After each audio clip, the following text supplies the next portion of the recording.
आइए दोस्तों, स्वागत है आपका अपने YouTube चैनल मैथ्स प्लस पे। आज हम आगे बढ़ाते हैं इसी चरण को। हमारे पास चल रही थी विविध प्रश्नावली 16। इसके अंतर्गत 5 प्रश्न हमने सोल्व कर लिए थे। तो आज से हम कर रहे हैं छठे प्रश्न की शुरुआत। तो छठा प्रश्न है, एक छात्रा की धावक होने की प्रायिकता 4/5 है। 5 छात्राओं में से 4 छात्राओं की धावक होने की प्रायिकता ज्ञात कीजिए। एक छात्रा के धावक होने की प्रायिकता मिली है 4/5। यदि छात्रा के धावक होने को सफलता माना जाए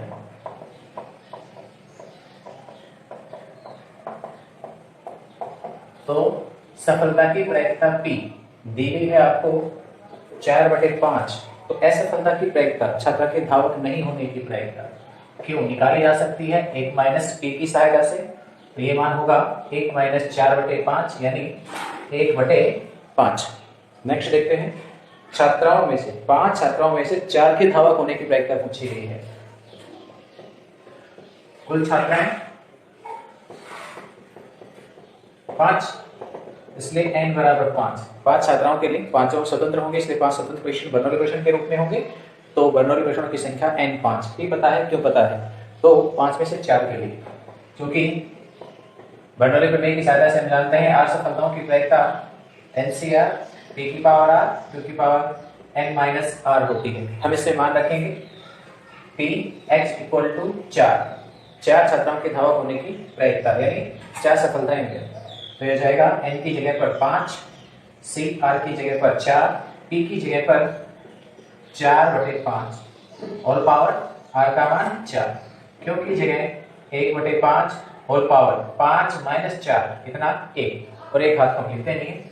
तो आपके पास ये आंसर आ जाएगा 4 छात्राओं के धावक होने की प्रायिकता 5c4, 4/5 की पावर 4 और 1/5। ऑप्शंस यहाँ पर देखा जाए तो हमारे पास गैर सही है। ठीक है, चलिए नेक्स्ट को देखें। सातवां प्रश्न में कहता है, बक्से में 100 वस्तुएं हैं जिनमें से 10 खराब वस्तुएं हैं। 5 वस्तुओं का एक नमूने का चयन किया जाता है, तो उनमें से किसी के भी खराब नहीं होने की प्रायिकता क्या होगी। हम खराब होने की प्रायिकता को सफलता मान लें। हम इसे सोल्व करें। माना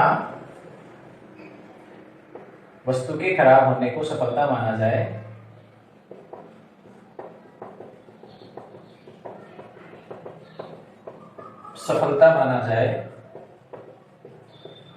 तो सफलता की प्रायिकता P 10 खराब है कितने में से 100 में से, तो प्रायिकता 1/10 हमको मिल जाएगी।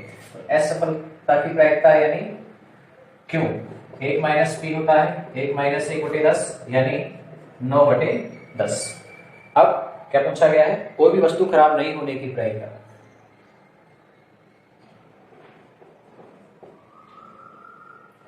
किसी भी वस्तु के खराब नहीं होने की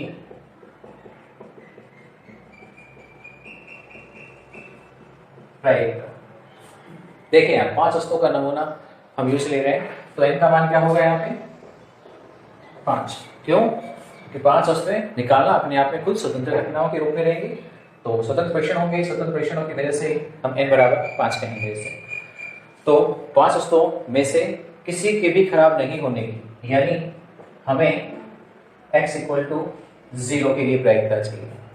हमारे पास बर्नौली प्रमेय की सहायता से मान होता है NCR n की पावर r q की पावर n - r। उसमें मान रखेंगे n की जगह पर तो 5, c r की जगह पर 0, कोई नहीं, एक भी खराब नहीं, और p का मान है वो है 1/10 इसकी घात 0, और दूसरा है हमारे पास 9/10 इसकी घात होगी 5 - 0। ये मान 1 होता है, ये भी 1 होता है, और ये आपके पास आ गया 9/10 की घात 5। तो आंसर मिलेगा 9/10 की पावर 5। ये किसी भी वस्तु के खराब नहीं होने की प्रायिकता है। 8वां प्रश्न है, एक दंपति के 2 बच्चे हैं, प्रायिकता ज्ञात कीजिए। दंपति के 2 बच्चे हैं, उनसे संबंधित कुछ जानकारी कह रहे हो। दोनों बच्चे लड़के हैं यदि यह ज्ञात है कि बड़ा बच्चा लड़का है। दोनों बच्चे लड़कियां हैं यदि यह ज्ञात है कि बड़ा बच्चा लड़की है। दोनों बच्चे लड़के हैं यदि यह ज्ञात है कि कम से कम एक बच्चा लड़का है। हम इन सभी के लिए पहले प्रतिनिधि समष्टि S का निर्माण करें। प्रश्न नंबर 8 के लिए प्रतिनिधि समष्टि S 2 बच्चों के लिए क्या क्या हो सकती है? हो सकता है पहला बच्चा लड़का है और दूसरा भी लड़का है, बड़ा वाला लड़का छोटा वाला भी लड़का है। या यूं हो सकता है पहला बच्चा लड़का हो और छोटी लड़की हो, या फिर यूं कह सकते हो पहली लड़की हो, 1 का मतलब है बड़ा और 2 का मतलब है छोटा, दूसरे नंबर का, तो लड़का दूसरे नंबर पे हो। या फिर यूं हो सकता है पहला भी लड़की और दूसरा भी लड़की हो। ये प्रत्येक समष्टि ऐसे है हमारे पास। अब उसने जो संभावनाएं दी है, सबसे पहले बात करते हैं दोनों बच्चे लड़के हैं। प्रायिकता पूछी गई है, दोनों बच्चे लड़के हैं, यदि यह ज्ञात है कि बड़ा बच्चा लड़का है, तो हम एक घटना देते हैं कि पहले पार्ट के अंदर दोनों बच्चे लड़के हैं और एक अन्य घटना भी बड़ा बच्चा लड़का है।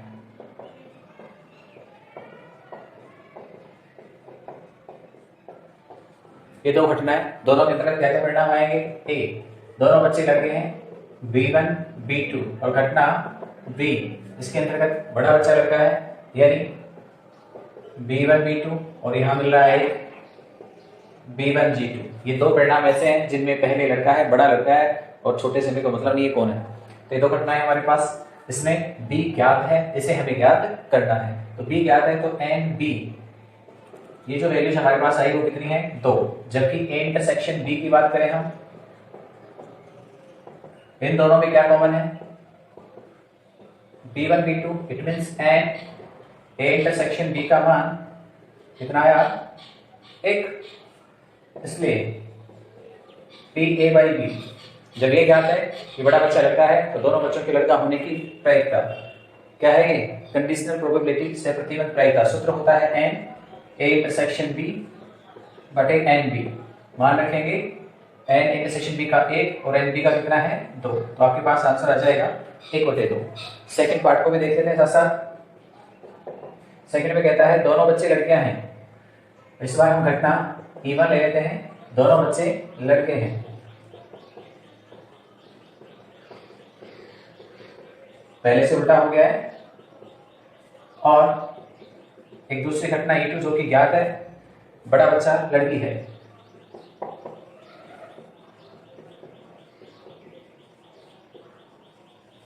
सेम इसके जैसा ही है, वहां लड़कों की बात हो रही है, यहां लड़कियों की बात हो रही है। यह G1 G2 दोनों लड़कियां हो जाएंगी और E2 के अंतर्गत पहले G1 B2 और एक G1 G2, ये दो। तो N E2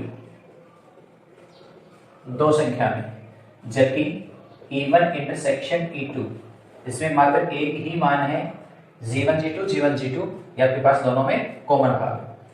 तो N E1 इंटरसेक्शन E2 ये 1 आ गया। क्या पूछा गया आपसे? आपसे पूछा गया E1/E2, तो ये विषय प्रतिबंध प्रायिकता के रूप में E1 इंटरसेक्शन E2 बटे N E2 यानी 1/2। ठीक है। एक और पार्ट है तीसरा, कहता है दोनों बच्चे लड़के हैं यदि यह ज्ञात है कम से कम एक बच्चा लड़का है। तो तीसरे को भी देखते हैं।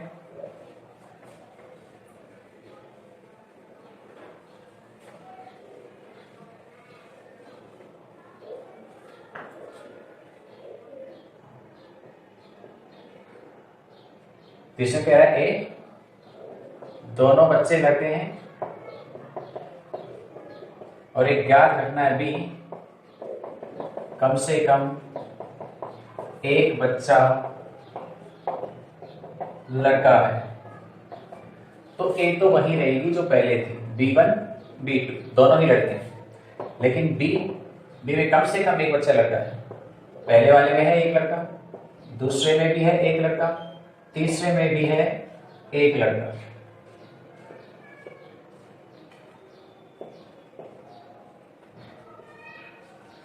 ठीक है, यहां 3 परिणाम हमें मिले।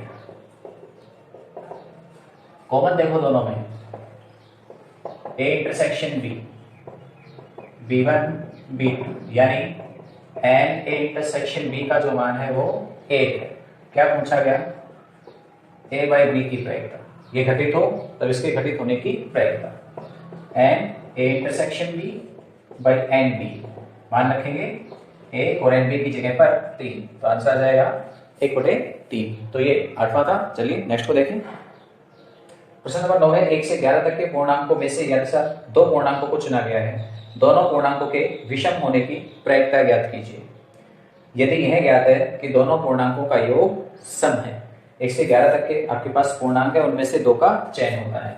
तो 1 से 11 तक के पूर्णांकों में बताओ कितने सम होंगे? 5 सम व 6 विषम संख्याएं हैं। ठीक है। अब प्रायिकता किसकी पूछी गई है? दोनों पूर्णांकों की। दो पूर्णांकों का चयन किया गया, दो पूर्णांकों के चयन पर घटना ए, दोनों पूर्णांकों के विषम होने की प्रायिकता पूछी गई है। दोनों पूर्णांक विषम है और घटना बी में कहता है यदि यह ज्ञात है कि दोनों पूर्णांकों का योग सम है, दोनों पूर्णांकों का योग सम है। ठीक है। अब हम इनके अंतर्गत अनुकूल परिणामों की बात करते हैं। तो घटना ए के अंतर्गत अनुकूल परिणामों की संख्या, दोनों पूर्णांक विषम है।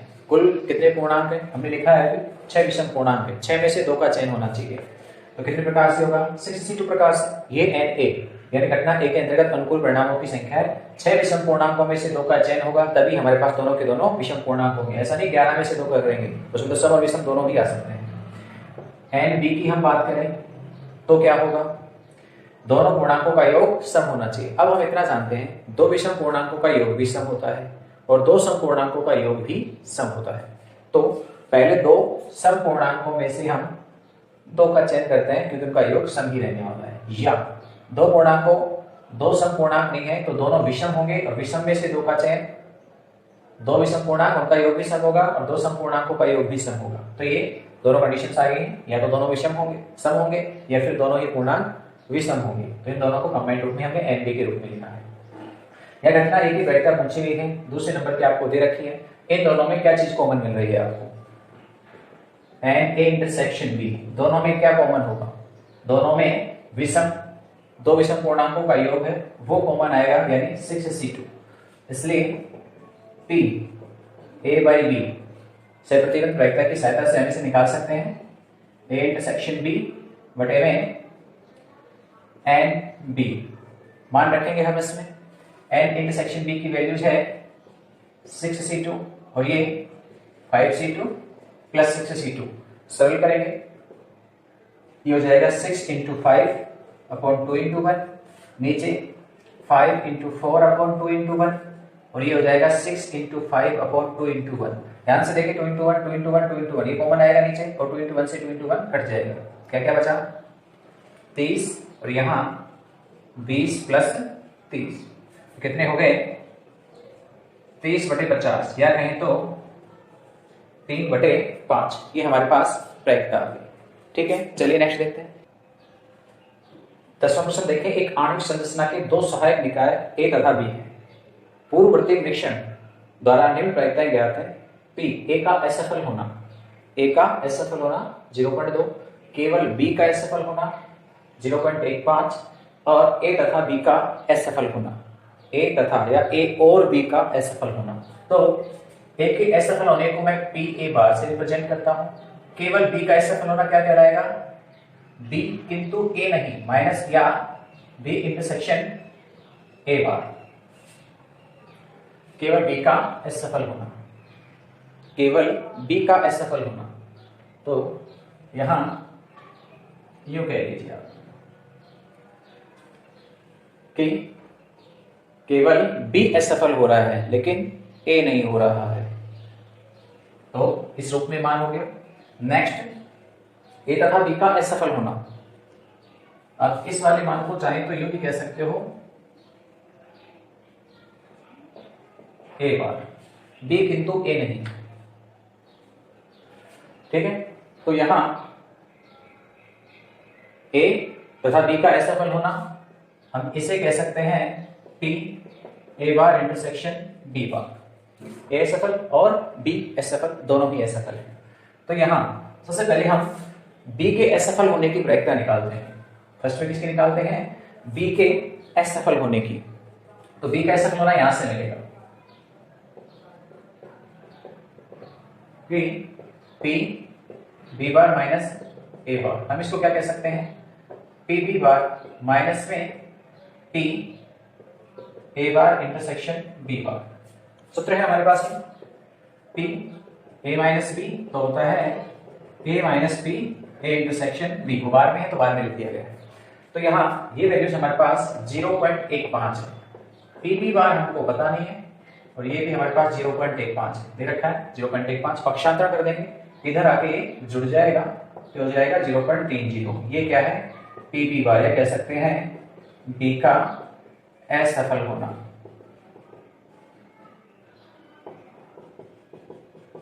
बी के असफल होने की हमें प्रायिकता मिल गई। सबसे पहले क्या पूछा गया? कह रहा है ए के असफल होने की प्रायिकता बताइए। इसकी ए के असफल होने की प्रायिकता जब बी असफल हो चुका हो, बी असफल हो चुका है तो ए के असफल होने की प्रायिकता क्या बनेगा? P A bar intersection B bar बटे पी बी बार। वही मान है हमारे पास दोनों, ए वाला तो ये रहा 0.15 और ये हमने हम ये भी कैलकुलेट किया था 0.30। दशमलव हटा देंगे हम यहाँ दोनों जगह से, 15/30 काटेंगे 15 से, 1/2 हमारे पास आंसर आ जाएगा। सेकंड पार्ट क्या कह रहा है? ए के एसएफएल होने की, केवल ए के एसएफएल होने की प्रायिकता।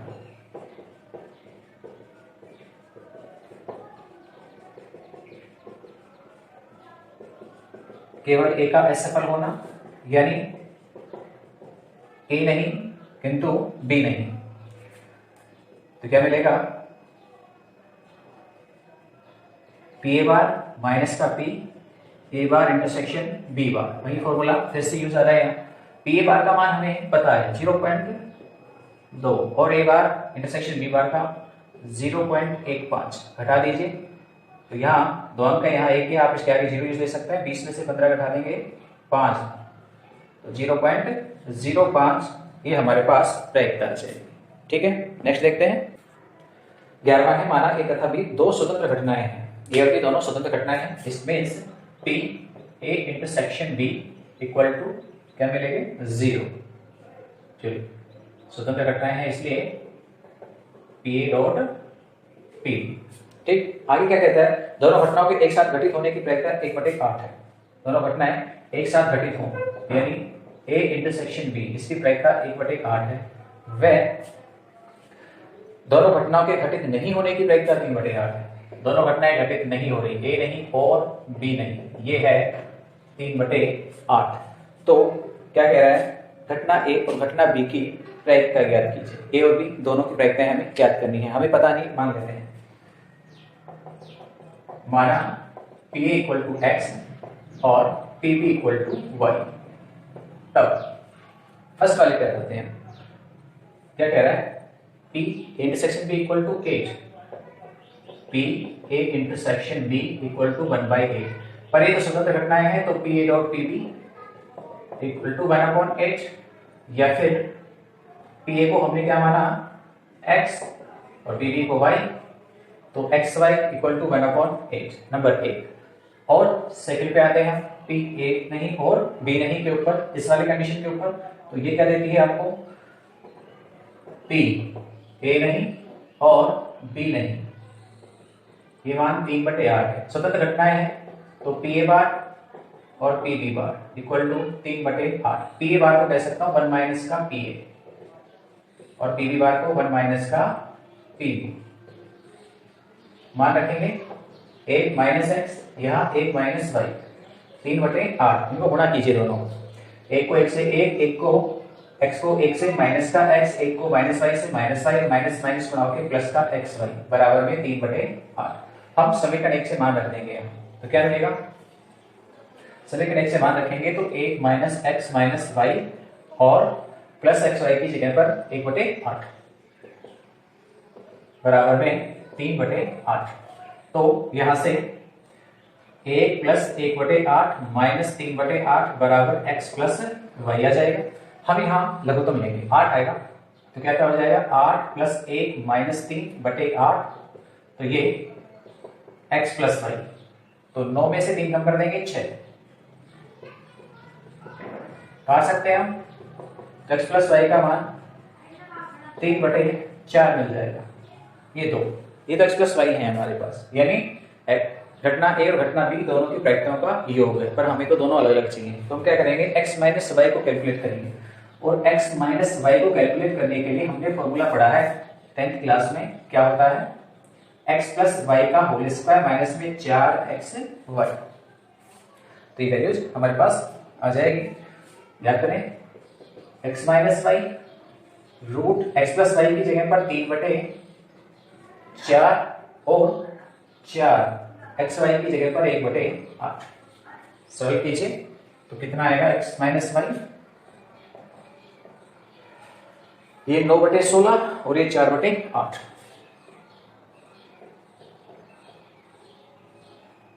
अब यहाँ एलसीएम लेंगे, 16 आएगा, 9 माइनस 8 1/16, तो x माइनस वाई का मान प्लस माइनस 1/4, वर्गमूल लेने पर प्लस माइनस के चिन्ह आएंगे। अब देखो, हम पहली स्थिति की बात करते हैं, केस फर्स्ट की। जब यहां से पॉजिटिव साइन लिया जाए तो क्या मिलेगा, x माइनस वाई बराबर 1/4, और इक्वेशन हमारे पास दो थी, x plus Y equal to 3/4। हम दोनों को जोड़ देंगे, जोड़ेंगे तो y कट जाएगा, 2x बराबर 1, तो x बराबर 1/2। जब x का मान आधा है तो समीकरण 2 से हम y भी निकाल सकते हैं, 1/2 प्लस y बराबर 3/4, या y बराबर 3/4 माइनस 1/2, y बराबर 1/4। इसलिए x का मान 1/2 और y का मान 1/4, यानी घटना A की प्रायिकता 1/2 और घटना B की प्रायिकता 1/4 होगी। ऐसा ही एक और केस सेकंड हम लेंगे जिसमें नेगेटिव साइन लेंगे, x minus Y equal to minus का 4, तो ये उल्टे हो जाएंगे, x का मान 1/4, y का मान 1/2। आप इस भाग को, एक केस को और लिख करके इसे सोल्व करना, ठीक है। एक मैंने बता दिया है, इसका विपरीत उल्टा भी होगा, ऐसा भी संभव हो सकता है, ठीक है। चलिए नेक्स्ट चित्र बढ़े आगे। चलिए 12वां देखते हैं। कहता है अनिल 60% स्थितियों में सत्य कहता है तथा आनंद 90% स्थितियों में सत्य कहता है। किसी कथन पर उनके एक दूसरे के विरोधाभासी होने की प्रायिकता ज्ञात कीजिए। ठीक है, दो व्यक्ति हैं, एक तो है अनिल, दूसरा है आनंद। दोनों सत्य कहते हैं। घटना ए, अनिल सत्य कहता है, और एक अन्य घटना बी, आनंद सत्य कहता है। तो अनिल के सत्य कहने की प्रायिकता, अनिल 60% सत्य बोलता है, हो जाएगा 60/100 पीडी। आनंद कितना बोलता है उसके लिए निकाले, तो आनंद 90% सत्य बोलता है, तो प्रायिकता 90/100। ये दोनों के लिए प्रायिकता आगे सत्य बोलने की। अब दोनों के एक दूसरे के विरोधाभासी होने की बात कर रहा है। देखो दोनों अलग अलग व्यक्ति, इसलिए दोनों घटनाएं स्वतंत्र होंगी, और स्वतंत्र होंगी तो हम इनके लिए सत्य नहीं बोलने की प्रायिकता निकालेंगे। तो 1 माइनस का 60/100 यानी 40/100, और पीबी बार 1 माइनस 90/100 यानी 10/100। आप चाहे थोड़ा काटने को छोटा कर सकते हैं, मैंने इसी रूप में लिख दिया, लास्ट में लिखेंगे। तो पी दोनों के विरोधाभासी होना, दोनों के विरोधाभासी होने की प्रायिकता, पी यानी प्रायिकता क्या क्या हो सकती है। ए सत्य बोले और पी नहीं, यानी अनिल सत्य बोलता है और आनंद नहीं बोलता है, या के लिए प्लस पी अनिल सत्य नहीं बोले और आनंद सत्य बोले, दोनों स्वतंत्र घटनाएं हैं, तो हम इनको क्या कह सकते हैं, P A into PB bar, P A bar into PB. चारों मान है हमारे पास। पी ए की जगह 60/100 यानी 6/10, पीबी बार है 10/100 यानी 1/10, पी बार 40/100 यानी 4/10 और पी बी यानी 90/100 या कहें तो 9/10। तो ये हो गया 6/100 और 36/100 जोड़ेंगे 42/100 काट सकते हैं 2 से 21/50 ये हमारे पास प्रायिकता होगी।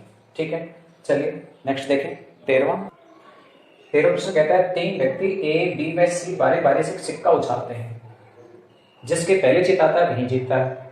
यह मानते हुए कि खेल अनिश्चित काल तक जारी रहता है, यदि ए खेलना प्रारंभ करता है तो उनकी जीत की प्रायिकताएं ज्ञात कीजिए। देखिए जिसको भी चित मिल रहा है वो जीत रहा है। ठीक है, तो चित प्राप्त होने को हम जीत मानेंगे, जहां भी चित मिलेगा वही जीतेगा, पर हमें किसे जिताना है? ए को। इसलिए बी और सी जब भी सिक्का उछालेंगे वो हार जाएंगे, यानी उनको टेल ही मिलेगा।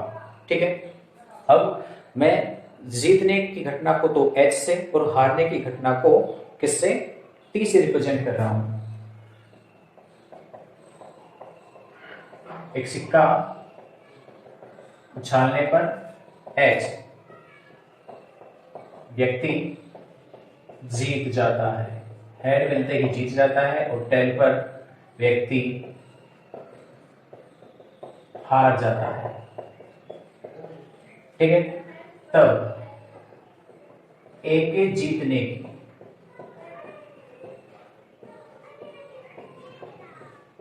विभिन्न स्थितियां क्या क्या होंगी? देखिए, हो सकता है ए है वो खेल की शुरुआत ए कर रहा है, ए ने सबसे पहले सिक्का उछाला, उसे क्या मिल गया? हेड मिल गया और वो जीत गया। तो ए फर्स्ट टाइम में जीत सकता है। यदि वो पहली बार नहीं जीतता है, ए बार कहेंगे हम उसे, फिर क्या होगा? बी पासा पे सिक्का उछालेगा, बी भी नहीं जीतेगा, और फिर सी फेंकेगा सिक्का, सी भी नहीं जीतेगा। क्यों? अभी कहा था हमें ए को ही जिताना है, इसका मतलब बी और सी हारेंगे, तभी तो ए के पास बाजी आएगी। तो अब ए के पास वापस आएगी, ए जीत सकता है। यदि यहाँ ए नहीं जीतता है, हार जाता है, तो सेकंड कंडीशन ए बार, बी बार, सी बार, और ए फिर से हार गया, मान लीजिए जीता नहीं, हार जाता है, तो फिर बी हारेगा उछालने पर सिक्का, सी उछालने पर सी भी हार जाएगा। फिर किसका नंबर आएगा? ए का, तो ए जीतेगा। तो एक चीज पे ध्यान दें, पहले उछाल पे ए जीत सकता है, सिक्के की चौथी उछाल पे ए जीत सकता है, सिक्के की 7वीं उछाल पर ए जीत सकता है, अगला किस पे आएगा? 10वीं उछाल पर, और ये क्रम चलता रहेगा। भाई बात समझ में? तो ये हमारे पास स्थितियां हो गई कि ए कब कब जीतेगा। मैं लिख सकता हूं ए पहली या चौथी या 7वीं या 10वीं, ये इसी प्रकार से आगे चलते हैं, उछाल पर जीत सकता है। ठीक है, तो ए के जीतने की प्रायिकता की बात करें।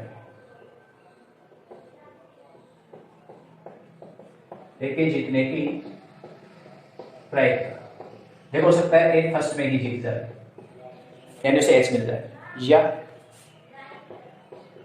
उसे फर्स्ट में हेड नहीं मिलता है, टेल मिलता है, यानी हार जाता है।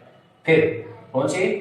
चौथे नंबर पर उसको हेड मिलेगा, चौथे पर नहीं तो कौन से पे? 7वें नंबर पर उसे हेड मिलेगा। ये चलती रहेगी प्रक्रिया इसी प्रकार से आगे। ये सभी घटनाएं स्वतंत्र हैं, सिक्का उछालना अपने आप में स्वतंत्र घटना होती है, स्वतंत्र परीक्षण होता है, इसलिए ये सभी स्वतंत्र घटनाओं के रूप में रहेंगे। तो इनकी प्रायिकता P H, P T, P T, P T और पी एच। नेक्स्ट में P T, P T, P T गुणा में है, ये कितने टाइम आएंगे? 6 टाइम पी टी हमें मिलेगा, और 7th टाइम है। ये प्रक्रिया चलती रहेगी। इन सभी को ध्यान से देखें हम तो पी एच, फिर पी एच और पी टी क्यूब हो गया, पी एच और पी टू की पावर 6 होगी। ये चल रहे हैं इसी प्रकार से आगे अनंत अनिश्चित काल तक के लिए। तो ध्यान से देखें तो अपने आप में एक जीपी है, क्या है, जीपी है, अनंत पदों की है, इसलिए एस इंफिनिटी होता है a बाई 1 माइनस आर। इस सूत्र को हम यहाँ पे काम में लेंगे और इसका मान ज्ञात कर लेंगे। तो ए की जीतने की प्रायिकता आ जाएगी पी एच बटे 1 माइनस, बताइए प्रथम पद तो पी एच है, सार अनुपात कितना है, सार अनुपात है पी टी का होल ट्वाइस, कितना है, पी टी का होल क्यूब, यानी पट आने की प्रायिकता का क्यूब। चित आने की प्रायिकता हम जानते हैं 1/2 होती है, और पट आने की प्रायिकता भी कितना होती है, 1/2। रख देंगे सभी मान, ऊपर 1/2, नीचे 1 माइनस 1/2 की घात 3। सोल्व करेंगे, 1 माइनस 1/8 कीजिए सरल, तो 1/2 यहाँ लघुत्तम लेंगे, 8 माइनस 1/8 या 1/2, इसको उल्टा गुणा कर देंगे, 8/7 काट देंगे, 4 आ जाएगा, तो 4/7 हमारे पास आंसर आ जाएगा। ए के जीतने की प्रायिकता हमें प्राप्त हो जाएगी। ये तो ए की बात हो गई है। यदि बी के जीतने की हम बात करें तो वो क्या बनेगी, यहां से तो ए जीत गया, बी कब जीतेगा, हम उसकी शर्तों की भी बात करते हैं। बी के जीतने की स्थितियों को देखें हम, तो बी के जीतने की विभिन्न स्थितियां क्या क्या हो सकती है। सबसे पहले शुरुआत करेगा ए, और ए क्या करेगा, हार जाएगा, ठीक है, ए हारेगा और बी सिक्का उछालेगा, उसे हेड मिल सकता है, वो जीत सकता है। या ऐसा हो सकता है बी नहीं जीते, ए नहीं जीता, बी भी नहीं जीता, बी के बाद कौन आएगा, सी। अब देखो सी नहीं जीतना चाहिए क्योंकि हमें किसे जिताना है, बी के जीतने की बात कर रहे हैं। सी नहीं जीतेगा तो फिर ए की बारी आएगी, ए भी नहीं जीत पाएगा, फिर बी जीत सकता है।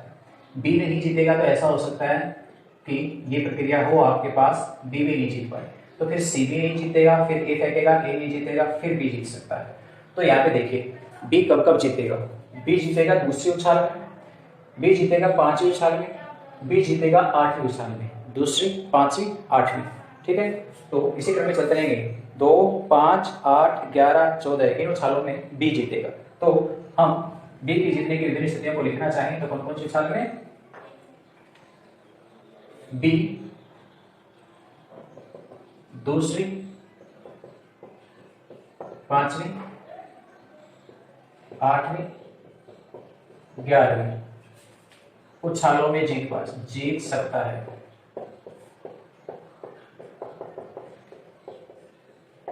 ठीक है, इसलिए बी के जीतने की प्रायिकता, यानी उसे कब कब हेड मिल सकता है उन सभी को लिखें। तो टेल हेड, दूसरी उछाल में हेड मिलेगा, या दूसरे में तो पांचवी मिलेगा, तब तक क्या मिलेगा, टेल मिलेगा, और पांचवी में आपको हेड मिल जाएगा। फिर पांचवी में नहीं तो आठवीं में मिलेगा, तो 7 आपको क्या मिलेंगे, टेल मिलेंगे, और 8वें नंबर पर हेड मिलेगा। ये प्रक्रिया चलती रहेगी अनंत पदों तक के लिए। सबकी प्रायिकताओं को लिखेंगे हम यहाँ पे, सभी के लिए सीधे लिख देता हूँ प्रायिकताओं को। तो क्या क्या मिलता है, देखो यहाँ टेल आने की कोटे दो, हेड आने की भी कोटे दो, मैं सभी का प्रसार लिखूंगा, फिर सूत्र बनाऊंगा, मैं इसी के रूप में बदल देता हूँ। एक कोटे तो कितनी बार आएगा भाई, 5 बार आएगा। यहाँ टेल 7 बार है, तो 7 बार टेल के लिए 1/2 आएगा, और 1 बार हेड के लिए 1/2 आएगा।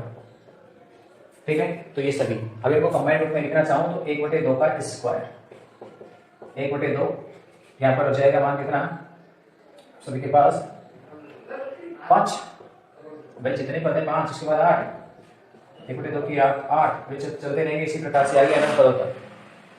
इन सभी में 1/2 स्क्वायर, 1/2 का होल स्क्वायर कॉमन है, 1/2 की घात 3, 1/2 की घात 6, ये चलते रहेंगे अनंत पदों तक। ये जो अंदर है वो क्या है, जीपी है, ये है अनंत पदों की जीपी है। और फिर से बात करो अनंत पदों के सूत्र की, तो a/1 माइनस आर, ए प्रथम पद और आर सार अनुपात रखेंगे मानो। तो ये बाहर तो 1/4 है, यहाँ प्रथम पद 1 है और सार अनुपात 1/2 की घात 3 यानी 1/8 है। तो वही मान आने वाला है जो कुछ समय पहले आएगा, यहाँ पर 1/7/8, तो 8 ऊपर चला जाएगा, 4 है, तो 1/4 गुणा 8/7 काटेंगे 2, तो 2/7, ये हमारे पास बी के जीतने की प्रायिकता। और ये किसकी थी, ए के जीतने की। ए और बी दोनों के जीतने की प्रायिकता यहाँ पर हैं ए की जितने की 4/7, बी की जितने की 2/7 और सी बच गया। सी के लिए अब तीनों के लिए, तीनों पर घटना है तो तीनों के लिए जितने की प्रायिकताओं की हम बात कर लें तो तीनों की जितने की प्रायिकता से हमको किसका मिल जाएगा, सी के जितने की प्रायिकता मिल जाएगी। सी के जीतने की प्रायिकता क्या होगी, पीसी 1 माइनस में पीए और माइनस में पीबी। अपर जी घटना है, यूनियन लगा के ए या बी के जितने की प्रायिकता को हम घटा देंगे तो सी के जितने की बच जाएगी।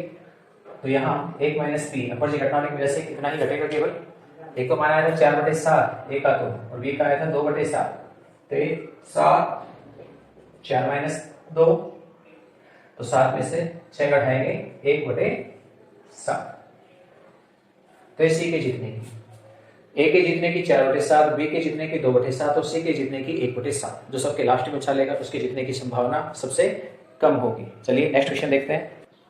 चौथा क्वेश्चन है, अगले 25 वर्षों में एक व्यक्ति के जीवित रहने की प्रायिकता 4/5 है। घटना ए, व्यक्ति के जीवित रहने की बात होगी, और घटना बी उसके पत्नी के जीवित रहने की, पत्नी के जीवित रहने की।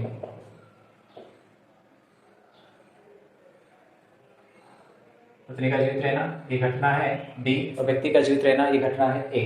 क्या कहता है, घटना ए की जो प्रायिकता है वो 4/5 है, ठीक है, और उसकी पत्नी की इन्हीं वर्षों में जीवित रहने की प्रायिकता 3/4 है, ठीक है। तो ए के जीवित नहीं रहने की प्रायिकता एक में से घटा देंगे, कितना आएगा 1/5, और पत्नी के जीवित न रहने की प्रायिकता 1/4। तो ये हमारे पास इस प्रायिकता के मान आ गए दोनों के लिए। 25 वर्षों के अंतर्गत व्यक्ति के जीवित रहने की प्रायिकता इतनी है और नहीं रहने की ये है, और 25 वर्षों में पत्नी के जीवित रहने की प्रायिकता 3/4 और नहीं रहने की प्रायिकता 1/4 है। चलिए आगे क्या कहता है, उसे पूछा है प्रायिकता ज्ञात कीजिए, दोनों 25 वर्ष तक जीवित रहें, दोनों जीवित रहें, दोनों के जीवित रहने अलग अलग है, स्वतंत्र घटना है, एक व्यक्ति का दूसरे व्यक्ति से कोई डिपेंड है नहीं कि मरने का कि एक मर गया दूसरा भी मर जाएगा। तो दोनों घटनाएं कैसी हैं, स्वतंत्र हैं। तो ये स्वतंत्र घटनाओं की प्रायिकता की सहायता से हमने ज्ञात कर सकते हैं। पहला 25 वर्षों तक दोनों का जीवित रहना, 25 वर्षों तक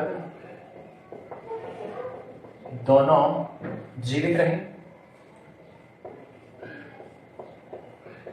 यानी ए भी रहे और बी भी, it means P A into P B. 4/5 गुणा 3/4, 4 से 4 कट जाएंगे, 3/5 आंसर आ जाएंगे। सेकंड पार्ट क्या कहता है, सेकंड में कहता है दोनों में से कम एक 25 वर्षों तक जीवित रहे, दोनों में से कम एक जीवित रहे। इसके लिए प्रायिकता क्या होगी, दोनों में कम से कम एक जीवित रहे, यानी ए रहे या बी रहे, कम से कम एक की बात हो रही है, पी ए या बी की बात। हम स्वतंत्र घटनाएं हैं तो इसको ये कह सकते हैं 1 माइनस का पी ए बार और पी बी बार, क्योंकि घटनाएं स्वतंत्र है इसलिए हम इसे यूज लेंगे। तो क्या आ जाएगा, 1 माइनस पी ए बार की जगह पर 1/5 और गुणा पी बी बार की जगह पर 1/4, 1 माइनस 1/20। हम एलसीएम लेंगे, 20 आएगा, 20 माइनस 1/20 तो आंसर आ जाएगा 19/20। तीसरे भाग पर आ जाते हैं। तीसरा कहता है केवल पत्नी 25 वर्ष तक जीवित रहे, केवल पत्नी, इट मीन्स बी जीवित रहे किंतु ए नहीं, या पी बी इंटरसेक्शन ए बार, ठीक है। क्या मिलेगा यहां से, उसकी बात कर ले हम। तो P B into P A bar, तो क्या जाएगा, पी बी की जगह पर मान 3/4 और पी ए बार की जगह पर 1/5, तो प्रायिकता 3/20 आ जाएगी, ठीक है। चलिए नेक्स्ट देखो, क्वेश्चन 15 को देखें। बच्चों के 3 समूह हैं, समूह फर्स्ट, समूह सेकंड और समूह थर्ड। इन 3 समूहों में क्रमशः 3 लड़कियां, 1 लड़का, 2 लड़कियां, 2 लड़के, 1 लड़की, 3 लड़के हैं। आगे क्या कहता है कि प्रत्येक समूह में से यदृच्छा एक बच्चे का चयन किया जाता है, तीनों में से एक का चयन करना है। एक ग्रुप में से एक का, दूसरे ग्रुप में से दूसरे का, तीसरे ग्रुप में से तीसरे का, यानी 3 बच्चों का चयन हमें करना है। आगे कहता है इस प्रकार चुने गए तीनों बच्चों में एक लड़की तथा 2 लड़के होने की प्रायिकता ज्ञात कीजिए। एक लड़की हो और 2 लड़के हो, इसकी प्रायिकता हमको ज्ञात करनी है। तो देखिए क्या क्या होगी। इसके लिए मैं आपको एक छोटा सा चार्ट बना करके समझाता हूँ कि ऐसी कैसी संभावनाएं हो सकती हैं। हम चयन के बारे में बात करें तो हमारे पास 3 ग्रुप हैं, तो तीनों ग्रुप्स के लिए मैं 3 कॉलम बना देता हूँ। ग्रुप फर्स्ट यानी समूह फर्स्ट, समूह सेकंड और समूह थर्ड। देखिए सबसे पहले मैंने यहां पर एक लड़की का चयन कर लिया पहले समूह में से, तो इसका मतलब हमें इन 2 में इनका चयन करना पड़ेगा बॉयज का, ठीक है। अब या मैं यहां सेकंड समूह में से लड़की ले लेता हूं, तो मुझे इन 2 समूह में से लड़के लेने पड़ेंगे, या फिर तीसरी कंडीशन यहां हो सकती है कि मैं तीसरी समूह में से एक लड़की ले लेता हूं, तो बाकी 2 समूह में से मुझे लड़कों का चयन करना पड़ेगा, ठीक। अब ये तो बात होगी हमारे पास टेबल की, किस रूप में हम इसका चयन कर सकते हैं। 3 संभावनाएं हमारे पास हो सकती थी, क्योंकि लड़की का एक का चयन करना है तो हम लड़की को ही लेकर के चलेंगे। और यहाँ हमने ये चयन है, चयन फर्स्ट तरीके से, सेकंड तरीके से और थर्ड तरीके से, ठीक है। तो ये हमारे पास एक टेबल आई जिसकी सहायता से हम इनको ज्ञात करना चाहेंगे। अब शुरुआत करते हैं हम क्या क्या कुछ घटनाओं को लेकर के चलें। देखो यदि तीनों समूह से लड़की के या लड़कियों के चयन की घटनाएं, हम उनको नाम दे रहे हैं लड़कियों के चयन की घटना को, G1, G2 और G3 है, वह लड़कों की चयन की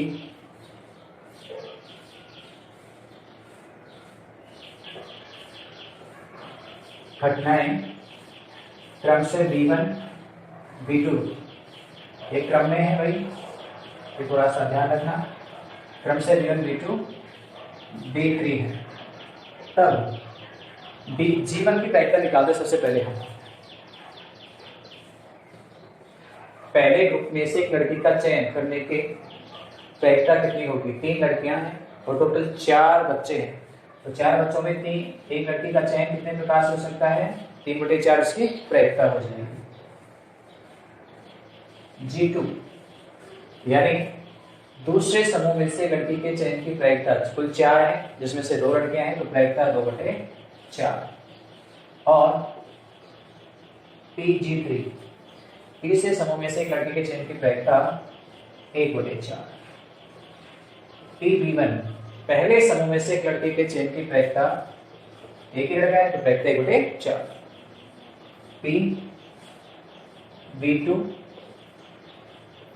दूसरे समूह में से लड़के के चयन की प्रायिकता वही 2/4 समान है यहाँ पर लड़के और लड़कियों की संख्या। और तीसरे समूह में से लड़के के चयन की प्रायिकता 3/4 है। ये की प्रायिकताएं भी मिल गई हमको। अब एक लड़के और 2 लड़कों के चयन की प्रायिकता, एक लड़के एक लड़की व 2 लड़कों के चयन की प्रायिकता क्या होगी। सबसे फर्स्ट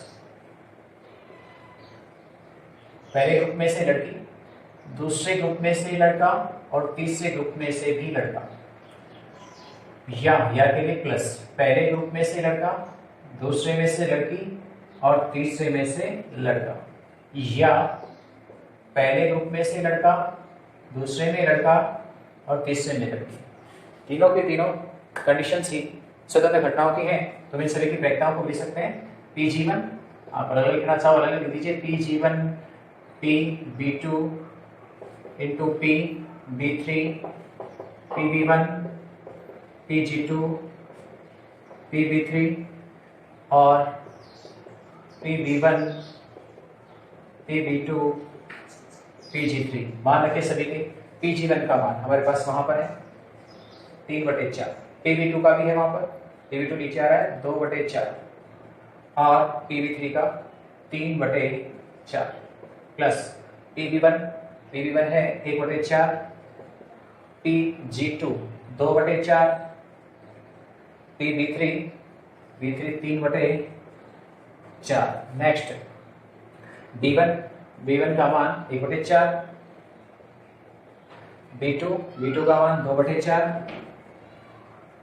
और G3 का मान G3 1/4। सरल करेंगे सभी को। 6 के 18 बटे, देखो बटे में तो सभी में एक जैसे ही मान है, तो कितने हो जाएंगे 6 4 16 64, 18 प्लस 3 दूनी 6 और प्लस में 2, टोटल कीजिए सभी का, कितना हो जाएगा 26/64, 2 से काट देंगे 13/32। ये हमारे पास एक लड़की और 2 लड़कों के चेन की प्रायिकता है। ठीक है, चलिए आगे बढ़ते हैं नेक्स्ट प्रश्न की तरफ। 16वां प्रश्न है, प्रथम थैले में 3 काली और 4 सफेद गेंदें हैं, यानी थैले फर्स्ट में 3 काली और 4 सफेद गेंद हैं और थैले सेकंड में 4 काली 3 सफेद, 4 काली और 3 सफेद गेंद। आगे कहता है एक अनभिन्नत पासे को उछाला जाता है, यदि पासे पर 1 या 3 प्रकट होता है तब प्रथम थैले में से एक गेंद निकाली जाती है, तथा यदि अन्य अंक प्रकट होता है तब द्वितीय थैले से एक गेंद निकाली जाती है। निकाली गई गेंद के काली होने की प्रायिकता ज्ञात कीजिए। निकाली गई गेंद कैसी है, काली है, इसकी प्रायिकता ज्ञात करनी है। ठीक है, आपको 2 यहाँ पे बात की गई, निकाली गई गेंद के काली होने की प्रायिकता पूछा, किसी अन्य घटना की प्रायिकता आपसे यहाँ पूछ रहा है। आपके पास प्रश्न है वो संपूर्ण प्रायिकता प्रमेय का प्रश्न है, कैसे होगा देखते हैं हम आगे क्या कह रहा है। हम 2 घटनाएं E1 और E2 घटक घटनाओं की बात करेंगे विद्युत समष्टि के अंतर्गत। E1 क्या है कि थैले फर्स्ट का चयन, थैले फर्स्ट का चयन, ये निकालने के लिए थैले का चयन करना पड़ेगा, और यहाँ थैले सेकंड का चयन। देखो थैले फर्स्ट का चयन हम कब करेंगे, थैले फर्स्ट के चयन की प्रायिकता की बात करें, अभी तो होगा चयन कब होगा, जब हम एक पासे को उछालेंगे और उस पर संख्या 1 या 3 आएगी तो फिर थैले फर्स्ट का चयन होगा। तो थैले फर्स्ट के चयन होने की प्रायिकता पासे पर डिपेंड कर रही है, तो पासे पर 1 या 3 आने की प्रायिकता, पासे पर 1 या 3 आने की प्रायिकता बताइए क्या होगी। 1 या 3 2 हो गए, प्रायिकता 1/3।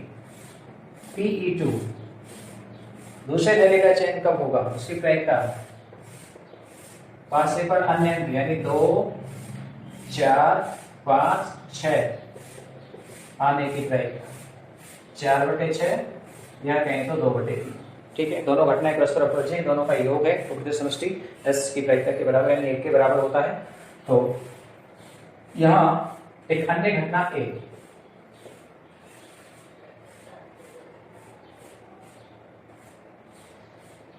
थैले से निकाली गई गेंद